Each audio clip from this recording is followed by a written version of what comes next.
Shalom, welcome in. First and foremost, we want to start off giving all glory, honor, and praises to Yahweh, Bahashem, Yahweh Shai, Bahashem, Kakodash. Double honors to the elders and apostles of Great Millstone. Salutations to the Akims, the brothers and the Aquas, the few sisters that's out here pushing this truth and sincerity. This is one of the brothers of the camp, Children of Light, Yashar. Got a couple topics, couple open discussions, and we're gonna start right here. As you know, if you on the north side of the United States to northeast, from what, Minnesota all the way to New York, last week there was a look at that, they showing the eagle. Let's roll that video back because everything is significant, so I want to catch that video. It ain't gonna let us, but as you can see, the eagle got stuck in a little mud pit, whatever. So that just represents the falling of America. Remember, this is the 250th year. All right, this is the 250th year. Okay, but anyways, back to the lesson. Remember, everything is symbolical, man. Ephesians 6:12. There was a Canada wildfire, apparently, supposedly. Matter of fact, let's go look to see how it started. How did the wildfire start in Canada? Let's see what these devils say. All these different news articles, huh?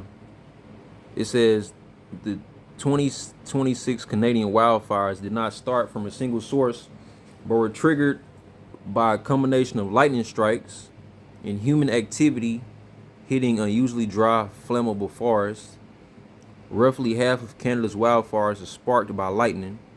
Lightning caused fires often strike remote boreal forests, allowing them to grow rapidly into massive destructive blazes before firefighting teams can reach them.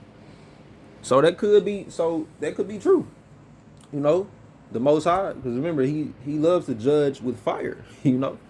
That's one of the ultimate judgment. That's one of the ultimate judgments that the Most High uses to judge his people. Not just the people of the world. It's fire and lightning. All right, just as I was looking at on this movie, they showed the lightning, the Godzilla movie, and they showing him shooting a fire out his mouth. So that could have been the Most High, orchestrating that. It says the other half are ignited by humans through negligence or accidents. This includes unattended campfires, sparks from passing trains. So whatever it is, whatever it was, we know that Canada is on fire. If you ask me, I think they used the HART program I think they started the fires like they always do and used the HART program to spread them so that they could claim that uncivilized, ungoverned land, claim it for themselves, and add more data centers, add more, things of the beast system. All right, that's what I think. And hey, remember, the Most High works on the left hand and the right hand side. So of course the Most High is all about aiding and assisting these devils to get all the way up to their new world order and build themselves up and do what they got to do, so he can send Yahweh Shai to come destroy this place. All right, and save the elect. But anyways, I wanted to look at where it go. I wanted to look at this article. It says Trump blames Canada for wildfires, but scientists point to climate change, which is no such thing as climate change, because we're going to get that in the scriptures, in the Apocrypha. There's no such thing as climate changing, all right? And the Most High said everything in perfect order, from the weather to mankind to the animals, all right? Everything is set in its perfect order. It says President Trump and other Republicans are blaming Canada for wildfires, whose smoke has choked parts of the U.S. in recent days. Experts from both countries told The Hill that climate change is the real culprit. We are holding Canada responsible for the fact that they are not properly maintaining their forests and brush therein, and the United States is being unnecessarily invaded by filthy, polluted, and unhealthy air, which that is true. That shit had people's heads hurting, stomachs hurting, your eyes started burning. Me and the elder, we are above average healthy. We're healthier than 90% of Americans. Just how we eat, how we sleep, our diet, our workout routines, all right? But at the same time, his head was hurting, his stomach was hurting, my head was slightly hurting. My eyes was burning by the time I got home. You know, couldn't even go to the gym, couldn't even go shoot hoops like we would normally do. You know, because of the air quality, the quality of which is dangerous and totally unacceptable. Trump wrote on social media, like anything he does is acceptable by human standards. All right, starting wars and crap. This says this is willful negligence in becoming a yearly occurrence, costing United States billions of dollars, which cost of this pollution must of necessity be added to the tariffs Canada is currently paying. So he finna add. So he finna say he finna tax Canada because they apparently starting wildfires. All right, that's hey man, hey these what did the scripture say? They spoke as a lamb. Let's get it real quick. That's why we always going back to these scriptures. Cause these devils always talking about being in unison, and Canada and Mexico, we're gonna, that's our partner countries. We're gonna partner with them, and we're gonna do all this trade and all this and that. Revelation 13 and 12. It says, and he exercised all the power of the first beast before him. The first beast was the Roman Empire. All right, America represents the second. And called also, like I'm started 11. Revelation 13 and 11. And I beheld another beast coming up out of the earth, which represents America. Because they do all the things that the Romans do. From the politics, to the taxation of the people, which we see right now, to the bread and circuses, all right, which we see heavily right now. It says, and he had two horns like a lamb. Because what do lambs do? Lambs are gentle. Lambs are, they gentle. They ain't wild, ferocious animals, right? No, they like to be loved on and cared on, and you can keep a lamb as a pet. A lamb could be your best friend.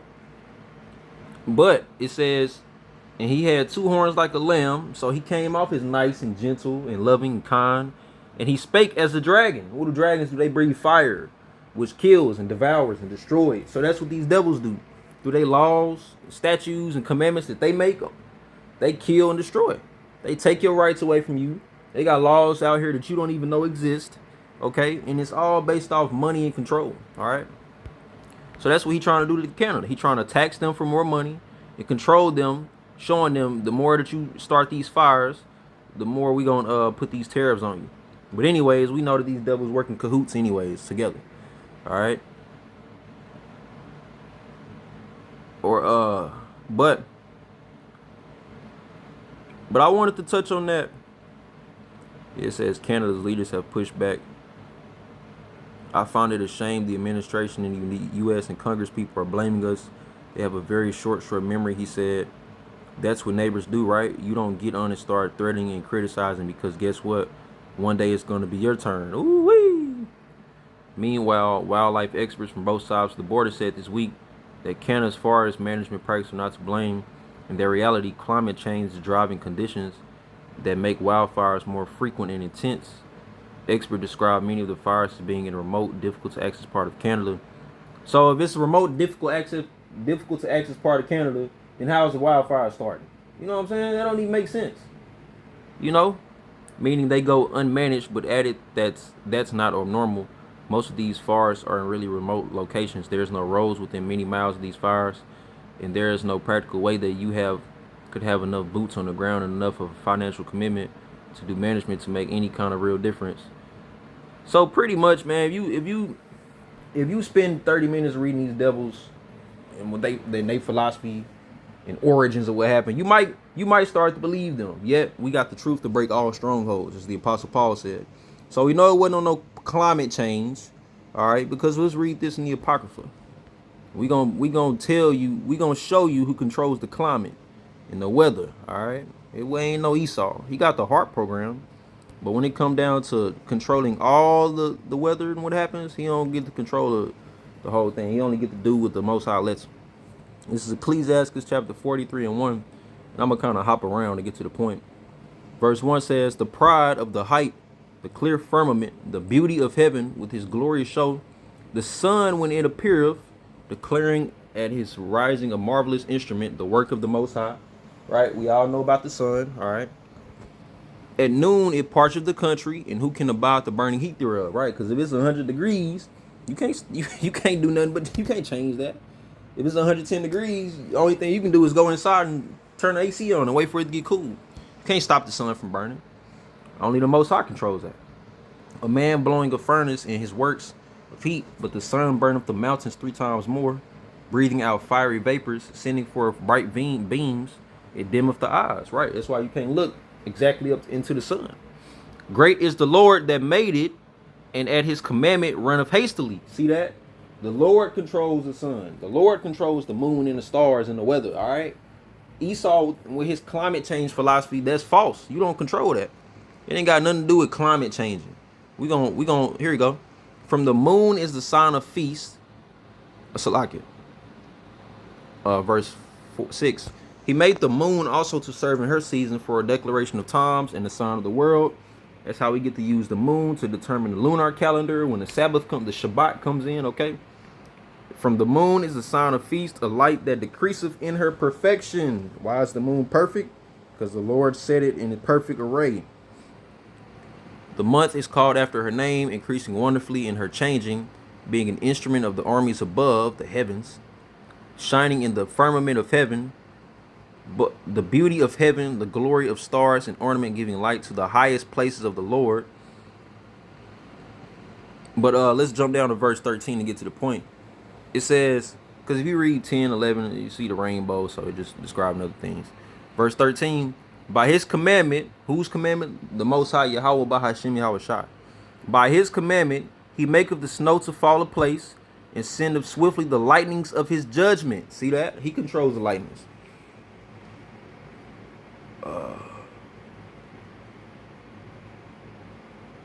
Yeah, we can keep going. It says, through this the treasures are open and clouds fly forth its fowls. By his great power he maketh the clouds firm and the hailstones are broken small. So yeah, so this chapter tells you that the only one that controls weather is the Most High. Excuse me, is the Most High. See that? Verse 29. Oh, verse 20. Verse 27. I'm gonna start at 26. By him, the end of them have prosperous success, meaning the weather and the beast of the worlds and all these different varieties of bugs and beetles and fish and creatures, even some that you haven't seen before. We're gonna get to see them all in the kingdom though. By him, the end of them have prosperous success, and by his word all things consist. That's why it's no questioning, well, why does this certain bug look like that, and why do we need roaches? And because they feed off dead matter. Well, why do we need lions? Because lions are the king of the jungle. You need them to be able to use population control, because it would be too many buffaloes and deer and other stuff. Well, why do we need beetles? Because beetles, we can actually eat beetles. If you didn't know, it's part of the dietary law. So everything is set in its perfect order. Once again, we may speak much, verse 27. We may speak much and yet come short.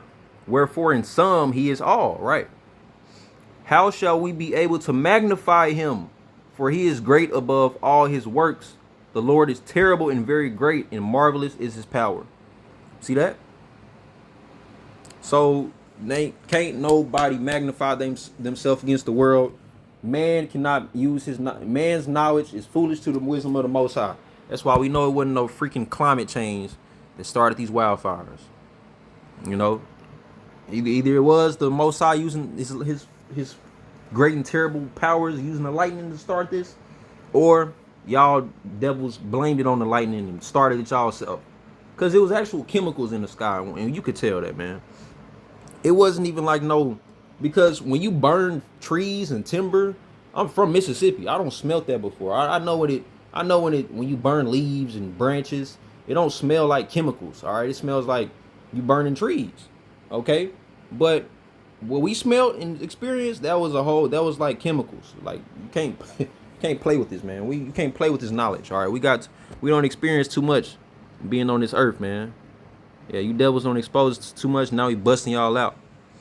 So to the next topic, if you didn't know, U.S. and Iran are still at war. All right. War with Iran has cost the United States $37 billion. Hegseth says, as an administration seeks billions more. The Pentagon has not included the cost of rebuilding bases attacked by Iran in its estimates. Well, that's why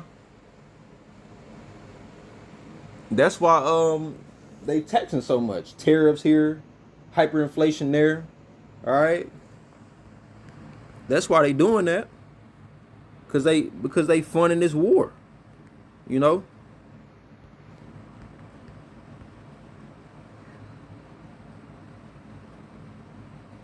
Yep, that's exactly why they doing that, man. Here we go. This is Baruch, chapter 3, verse 8. Behold, we are yet this day in our captivity. So yes, the Israelites, mostly in America, you know, are leading, still in captivity. Okay, where thou hast scattered us for a reproach and a curse. Right? Why are we in captivity right now? For going off from our power, creating our own religions, or worshiping false gods. That's why we in captivity right now. And to be subject to payments. That's why hyperinflation. That's why all these prices going up. All right. That's why the elder put the article in the chat. Somebody from Target, you can look this up. 2020. I said 2020. In 2020, a $63 grocery list now costs them like $127. That's a 145% increase in 5 and 6 years. I used to be able to go to Aldi, which I don't shop there no more. I kind of, moved on to better stuff. Because Aldi got a lot of bioengineered food products, and I just couldn't eat that stuff anymore. Knowing what it is. Like the elders say, you got to do the best of the worst, man. Till we get to the kingdom. But it said, but when I used to shop at Aldi, 2020, 2021, I was living on my own. All right. I could take $50, $60 max, and I could have food for at least 5 days. Because I was getting paid every week. 4 to 5 days for sure. 4 days minimum. There was no going back to the grocery store 2 or 3 days from now. And I get a case of water, 24 pack. That'll last me the whole week. I get, like maybe like a pound of chicken, a steak, some pasta, some ground beef for lunch, some fruits, veggies, little snacks, things like that. Foil, napkins, $60 max, and that'll be good. Nowadays, you take $60 to the store, you getting a case of water, a steak, you getting about a pack of cherries. A pack of cherries is $10 right now. Yeah, $10. I got one, and they good too, but $10. And you getting a block of cheese, and that's $60 right there. That's 4 or 5 items. So yes, we are subject to payments according to all the iniquities of our fathers. See that? Which departed from the Lord our God. See that? That's what happened. Our forefathers, which is just us in reincarnation, said, you know what? We ain't trying to listen to what the Most High is saying. We gonna go over here and be with the Romans and be with the Greeks, with the Asians. We're Buddhists now. We're Muslims. Inshallah and Mushallah. And guess what? The Most High forged your ass into that, and now they stumping on your necks. These other nations. All right. But it says, back to the article, a teen, a fiance, and a fearless father of 2 are among the service members killed or missing in the Iran war. Okay. Because if you didn't know, man, damn, what the hell? They had a young girl who was killed in the war. A young girl who was killed from Carrollton, Texas, which I used to work in Carrollton, Texas, at a warehouse.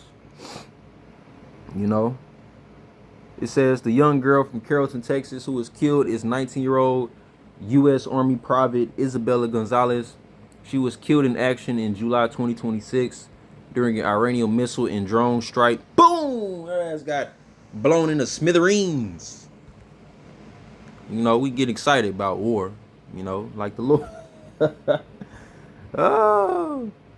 It says Private Gonzalez was killed in a direct Iranian ballistic missile and drone attack on the Muwafaq Salty Air Base in Jordan. She was assigned to the 10th Army Air and Missile Defense Command and died supporting Operation Inherent Resolve. Woo! You know where we about to go. And she was pretty too. Pretty little girl. But guess what? You ain't no warrior. Alright? You ain't no... Look at this. Every picture in the military she took was a selfie. You would think this was a Halloween costume or something. You know what I'm saying? That's one thing I noticed, that they sending anybody to the war, man, because they need all hands on deck. Army selfies. Our women of Israel ain't supposed to be going to fight no effing war, man. Men either. But women, y'all crazy. And you know what her family told her? Oh, just go to the war. Go to the army. I ain't telling them to go in no war if they know it's coming. Go to the army. They'll pay for your school. They'll pay for your college. By the time you're 25, you'll have such a nice house. You can be a pillar in the community and be a pillar in the family. And you can do all these things through Christ who strengthens you. And got blew up. Go find a body part. See where they at. But anyways, yeah, man, just all selfies, man. You ain't no battle ready warrior. All right, that's what you get. She in a better place now though. She with the Most High now, so she in a better place. Joel chapter 3. For behold, in those days, remember we just read in Baruch chapter 3 that we are in captivity. The days of our captivity. It's the same thing. Precept upon precept, line upon line, here a little, there a little. For behold, in those days, and in that time, which is the time now is now, like John Cena say, the time is now, when I shall bring again the captivity of Judah, Northern Kingdom, African Americans, so-called Jamaicans, so-called Haitians, and Jerusalem, the other 10 tribes, the Northern, South, Central America. All right. I will also gather all nations. That's why that's referencing Ezekiel 38. We see in them nations being one by one joining in arms with Iran. All right. And will bring them down into the valley of Jehoshaphat, in the Hebrew Yahweh Shaphat, meaning Yahweh's decision, and will plead with them for my people and for my heritage Israel, whom they have scattered among the nations and parted my land. All right. So she was a sacrifice for Esau's sake, but at the same time, you know, she, like I said, she in a better place. She knows she Israelite. You know, she gonna be somebody's little princess in the kingdom, a little Sarai. All right. So she good. But these other nations, y'all gotta fight to the death, because the Most High ain't taking no bargains. Okay. And you can keep reading on, and it explains why he ain't taking no bargains from these other nations, because of how they stumped his silver and gold, the Israelites, in the ground over and over and over. All right, through rape, robbery, murder, and slavery. That's why we gonna murder and slave them in the kingdom. All right, we ain't raping, we ain't gotta rob. We gonna be the kings of the earth. All right. So anyways, now I wanted to get to the third topic, because you just had Argentina and Spain in the World Cup. Okay. And to the naked eye, to the average person, this may not seem like anything major, but it is. Not on the sports world though, not on the physical. All right, on the goyim level. But as soon as I saw who played, I said, okay, let me watch to see who gonna win. And of course, Spain won. So let's go into some history of Argentina versus Spain. I'm not talking about soccer. I'm talking about 16th century. All right. First, we're going to get this scripture real quick. just so you can have the backdrop on where I'm about to take this. Revelation chapter 20, verse 3. It says, Salakia 1 and 3. Verse 1, and I saw an angel coming down from heaven, having the key of the bottomless pit, and the bottomless pit represents Europe, and a great chain in his hand. And he laid hold on the dragon, that old serpent, which is the devil, and Satan, and bound him 1,000 years. Because it don't matter if you are descendant of Amalek, you know, you a descendant of Mount Seir, all right? It don't matter if you was a descendant of Rome, Spain, the Mediterranean Isles.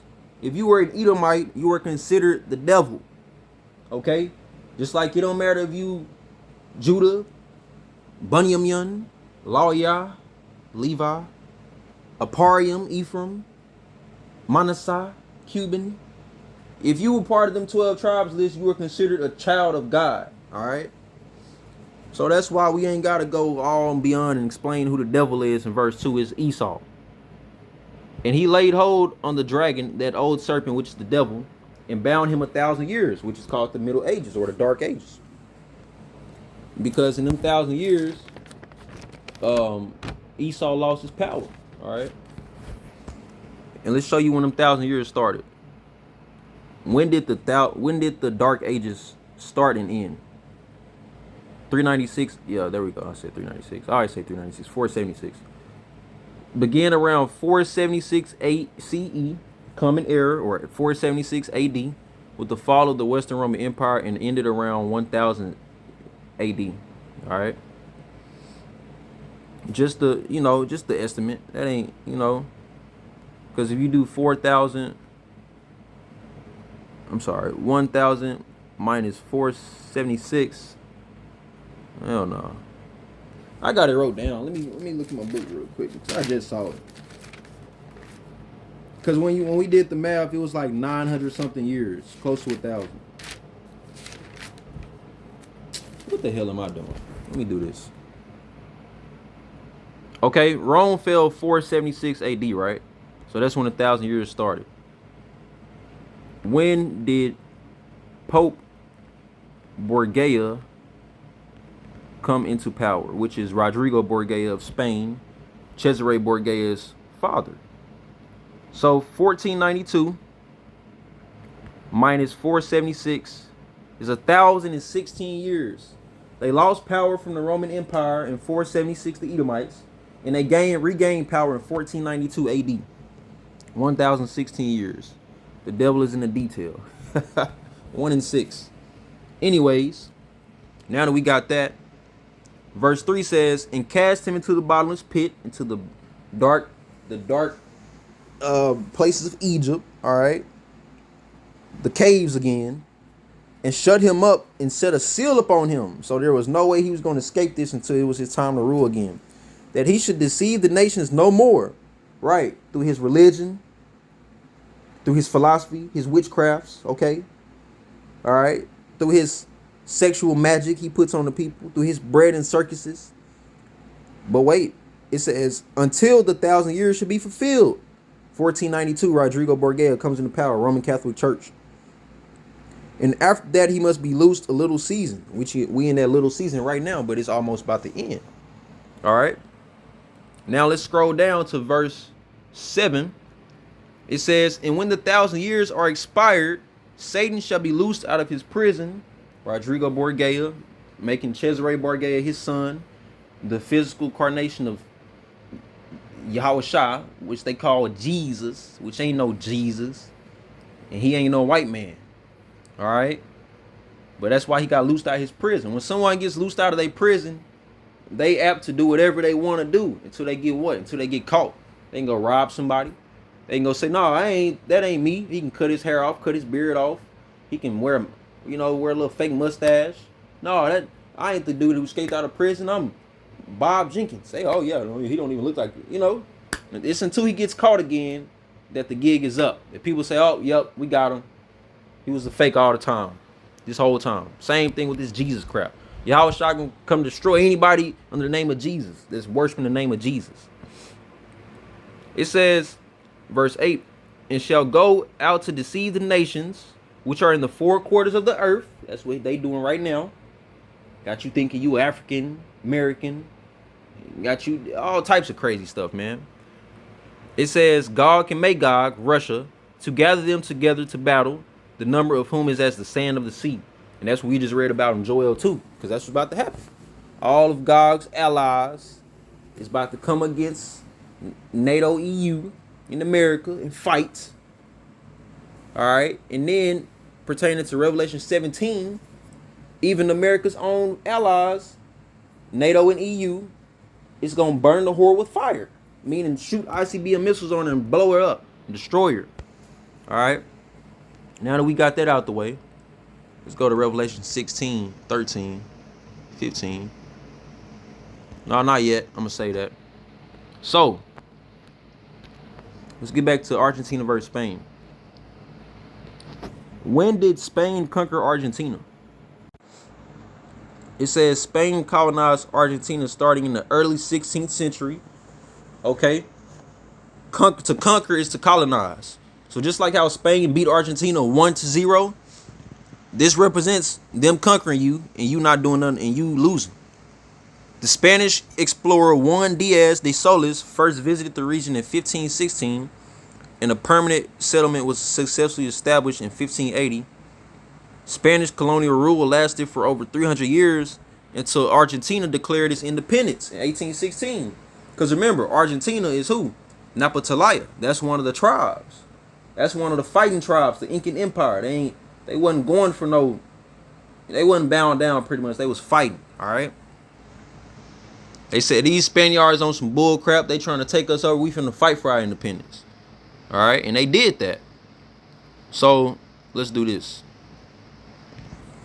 How did Argentina break away from Spanish colonization in 18th century? And this is all important history for us to know. History of the world and our people and the Edomites, how they tried to colonize us. Argentina did not break away from Spain during the 18th century, but rather remained a Spanish colony throughout that period. The actual break occurred in the early 1900s. No. When Spain got conquered by Napoleon Bonaparte, how did this affect their royalty in Argentina? We know the facts. Stop playing. When Napoleon Bonaparte invaded Spain in 1808, it triggered a massive constitutional and political crisis that directly severed the chain of royal authority in Argentina. So stop playing with us. We got the facts. Stop playing with us. The invasion impacted the royalty and governance in Argentina through these key developments. I'm going to just kind of, brief through this. Napoleon forced both Spanish King Charles and his heir Ferdinand to renounce the throne. In the Spanish Americas, authority, so in Argentina, or, Argentina and Bolivia, Ecuador, the places they conquered, Chile. In the Spanish Americas, authority was legally tied directly to the person of the king, not the Spanish nation. Because the local population in Buenos Aires, Argentina, the capital, refused to recognize the French usurper Joseph Bonaparte, they viewed the colonial government as lacking any legal basis. To resist the French-Spanish loyalists formed a central governing council, the Junta of Seville, to rule in the name of the captive Ferdinand. However, in early 1810, troops completely overran Andalusia, and this council dissolved. When this news reached Buenos Aires in May 1810, local leaders, criollos, argued, which are Spaniards born in Argentina, argued that the viceroy Balthazar Satan. It says when this news reached Buenos Aires in May 1810, local leaders argued that the viceroy Balthazar Hidalgo de Cisneros no longer had a legitimate monarch or government to represent. On May 25th, 1810, they officially disposed of viceroy and established their own local government, the Primera Junta. See that? So, but it says initially the new Argentine junta did not openly declare total independence. Instead, they swore allegiance to the deposed King Ferdinand while running their own internal affairs. And the reason that they imposed allegiance to him, because remember, it said that the devil would go out in that little season to go deceive the nations again. The reason they swore allegiance to King Ferdinand is because of the Roman Catholic doctrine. That's why. The Roman Catholic doctrine. Okay? Because watch this. How does the Roman Catholic religion started by Spain affect Argentina today, even after they declared independence from Spain in 1810? Spain's introduction of Roman Catholicism established a foundational cultural and institutional framework that continues to permeate Argentine society, law, and politics. See that? Even after the 1810 May Revolution and 1816 independence, this colonial legacy persists today in Argentina's constitution, government protocols, public holidays, and a deep-seated societal traditions. So they got you. You did all that fighting, all that bloodshed, the gathering of the locals. I'm sure they had heads and elders and captains and generals of the militias and armies. Did all that just to take their religion and still follow them thousands of miles away in the land that the Lord gave you to go serve him. See that? That's what the 10 tribes in Hosea is all about. Saying, oh, look, go give us our own land, Lord. We gonna go follow your word. But then what happened? They went and did. Go watch the movie Apocalypto. That's what happened. That's exactly what the Northern Kingdom did when they came to the Americas. They went to blood sacrifices, heathenism, all that. All right. But now that we have identified why Argentina was so close to Spain even after they broke away from their independence, it's because of this. This is Revelation chapter 16 and 13. And then I'm going to close after this. It says, and I saw 3 unclean spirits like frogs, come out of the mouth of the dragon. The dragon is NATO and EU, Europe, the bottomless pit. That's why we highlighting certain countries in NATO and EU. France, Spain. All right. It says, and out of the mouth of the beast, which is what? The army, which America has the strongest army. All right. So they are the highest representation of the beast. And they are part of what? NATO. It says, and out of the mouth of the false prophet, which is the Roman Catholic Church. Okay. Verse 14, for they are the spirits of devils, the Edomites. We just read that. Working miracles. All the Holy Trinity, and we put our head on someone and heal them, and the pulpit is all in all white in purity, even though he touches little who. No, yeah, that's a miracle, right? No, that ain't no miracle. It's a miracle to unbelievers. That's who it's a miracle to, which go forth unto the kings of the earth, like they did into the Incan Empire, which they had kings and princes, generals, commanders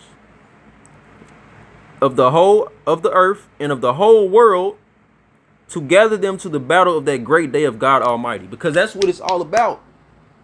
Remember, this is the Most High's movie. And these are just acting characters in the movie. And all we do is just match the actions of the people with the prophecies of the book. All right? That's what we doing here. All right? That's why I say, make it plain upon tables, that he that may run may read of it. In Habakkuk chapter 2. And I'm going to end with 15. Behold, I come as a thief. Yahweh Shai, this is red letters. So Yahweh Shai, it's going to be a day that you don't expect. We're going to come with his host of angels. Michael the archangel, Maka'Allah. Blessed is he that watcheth, which are the prophets, the hopeful elect, and keepeth his garments, all right? You know, so keepeth his wisdom, his knowledge, okay? Lest he walk naked and they see his shame. Because we ain't trying to get destroyed with you 2/3 niggas. We ain't trying to do it. I ain't trying to be looking up in the sky and a missile blow up and I get disintegrated. Actually, that'll be a quite peaceful death because it'll just happen instantly. I ain't trying to get mauled by a bear in Jacob's trouble. I ain't finna go to war and get my head blown off like the little girl did. You know, I'm trying to make it out of here as a king of Yasharallah in due time. Just like all the other 143,999 brothers with the mixed multitude. All right. Verse 16. And he gathered them together into a place in the Hebrew called Armageddon. Because that's what y'all got coming. Y'all got death and destruction. Armageddon. All right. The destruction of the world. Okay. The war. World War III. So with that, hope you brothers edified watching. But I do want to highlight one thing before I close. All right. This guy. This is what happens when you mix Esau with Yaquab. Because you see how red his skin is? But he an Israelite, okay?